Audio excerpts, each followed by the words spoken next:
Japan રાષ્ટ્રીય તેલ અનામત મુક્ત કરશે. વડાપ્રધાન સનાએ તાકાઇચીની મહત્વની જાહેરાત. જાપાનના વડાપ્રધાન સનાએ તાકાઇચીએ મંગળવારે સત્તાવાર રીતે જાહેર કર્યું છે કે દેશ આગામી ગુરુવાર એટલે કે 26 માર્ચ 2026થી પોતાના રાષ્ટ્રીય તેલ અનામતમાંથી તેલનો જથ્થો બજારમાં મૂકવાનું શરૂ કરશે.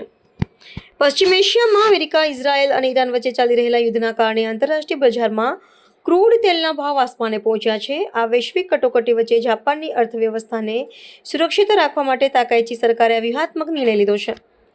અગાઉ જાપાન દ્વારા ખાનગી ક્ષેત્રના તેલ ભંડારમાંથી પુરવઠો મુક્ત કરવાની શરૂઆત કરવામાં આવી હતી, પરંતુ સ્થિતિ વધુ ગંભીર બનતા હવે સરકારી અનામતનો ઉપયોગ કરવામાં આવશે.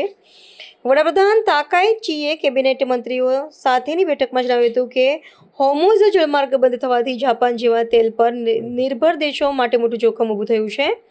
આ પગલાં દ્વારા સરકારનો ઉદ્દેશ્ય સ્થાનિક બજારમાં ઈંધણના ભાવ સ્થિર રાખવાનો અને ઉદ્યોગોને અવિરત ઉર્જા પૂરી પાડવાનો છે.